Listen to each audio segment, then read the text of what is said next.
Sure.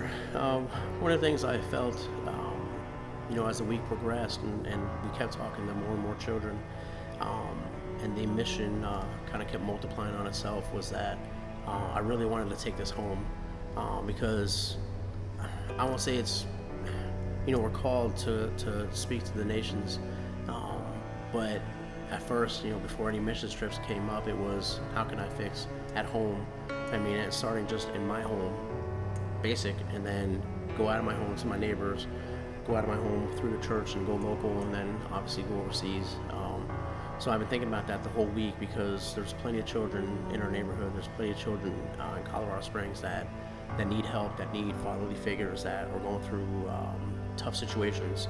Um, so that really sunk with myself because I haven't done these type of things at home, especially working with hundreds and hundreds of children and just telling them my story, and then seeing just layers of built up defenses come up with them. Like there's probably kids in my neighborhood that can use this message. So that really sunk in as something that I need to take it, be more proactive in my neighborhood, because it's not only overseas. Now, on the other hand, it's great coming here because a lot of people, I remember just some of the kids looking at him when I'm talking and they're like, whoa, whoa, whoa, he's not speaking our language. I don't understand what he's saying. So that was really, cute. But it just, it showed me that we were, making memories here because kids right off the bat were like, oh, these guys look different, they feel different, they talk different. And really ultimately, we're saying the same things, when it comes to God. And that they're cared and loved for, but it's just different. So so that really resonated with me, and it was, on the drive home that every night that, man, we're really making an impact. We're really making an impact, and even if it's the smallest, they remember somebody from America came here, cared, and was speaking about how great Jesus is. That to me, really weighed a lot. Yeah, all the kids were great. A lot of I'd never seen people with bald, no hair, so that was really funny. But there was a kid, David, that really stood out. He was really shy to talk to me after I gave my testimony with my father on forgiveness, and he at first didn't want to talk to me.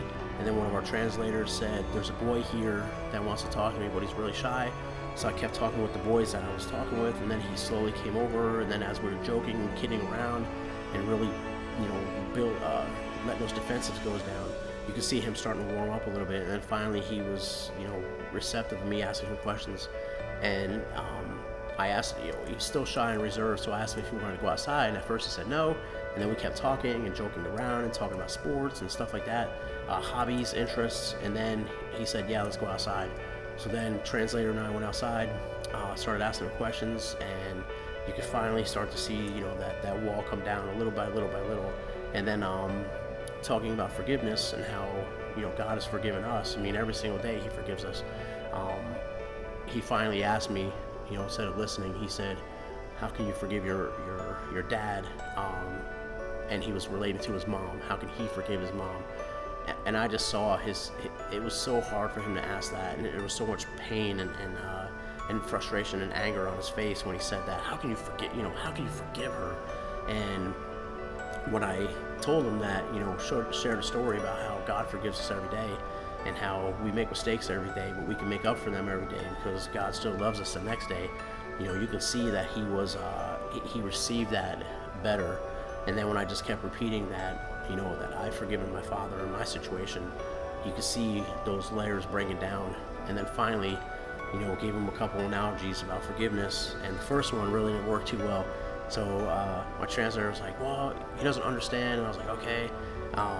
And then he switched gears and gave him another analogy, and you could see just like this weight coming off him, as if, piece by piece by piece, he was letting go, and he was starting to understand that. So that really stood out because, because he didn't want to hear the word at first, and then something related to him, and then he came to me and asked for more, but he was shy and nervous, and then really broke through with him. So that was really amazing, because the rest of the day he just couldn't. He didn't want to leave my side. He wanted to take pictures and he wanted to hang out, and then I mean, he followed us all the way up to our cars, and then I mean, my heart just broke. Watching his face, and yeah, I mean, it was just heartwarming. So that's going to be something. I mean, that sits with me forever. I mean, it really is. So it's been, this trip has been great, and it's been great dealing with kids or working with kids, because I'm really not a kid person. So that's something I prayed about on this trip, was putting me out of my comfort zone, putting me into situations where I don't know what to do, or I'm not normal with, feel comfortable with, and the Lord definitely did that, and I feel it was truly amazing. So it was a blessing.